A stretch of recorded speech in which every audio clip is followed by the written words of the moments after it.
Hello everyone, Season 4 of Ender's Echo has already begun and our time limit has been reduced from 5 minutes to 3 minutes, but I'm already seeing misinformation out there which is costing you millions of damage done inside the game. So we're going to go over it today, try to keep it short, try to keep it sweet, and just give you the information you need so you can really maximize that damage. If you are able to complete a full run on this, you're going to be getting somewhere between 28 to 30 levels in-game by collecting the biofuel. So the first boss we're going to be going up against is Ratatoxic, and where I've had good results with Worm in the past, I'm actually finding better results by going in with Common. And for anybody that does play Worm, we all try to max out that listening bug as fast as we can. I do it myself all the time, and I'm guilty of doing it. I find going in with Common really makes us focus on the important stuff.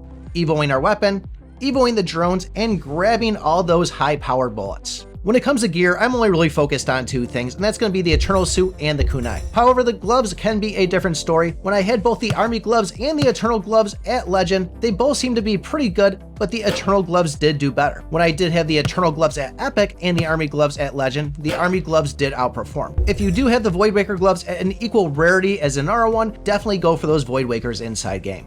As I said earlier, getting your weapon evo should always be your first priority. In this situation, it's the kunai. Obviously, it's expected. And then the other thing we're going to be going for too is the drones and the high power bullet. If you can and you have the option to, grab some HE fuel in there too to just kind of make sure that those drones are hitting if you are far enough away from Ratatoxic. For the first minute on this, you won't really be taking any damage from the boss. They will do a little bit, and if you stand close enough without picking up any biofuel, yes, you'll start to see it drop. But it seems like before you even get to that point, you're going to pick up something, go up a level, and you'll be healed up. And you'll find with all the dashing that this boss does around, it might be a little bit tough to stay close to him, but do the best you can. You might be thinking, I need to grab some shoes to get the speed up, but once we go and hit that 1 minute mark, then we can finally go and sacrifice our life. If you are running a Legend Eternal Suit, you got 2 chances to kill yourself. Anything else, just go and die once. But having the Eternal Suit now will give us that attack bonus and the speed bonus, and you should be in pretty good shape to keep up with how fast that boss moves around. The mobs can be a pain in this, but they're not really doing enough damage to really bother you unless you're just running right into them like a madman.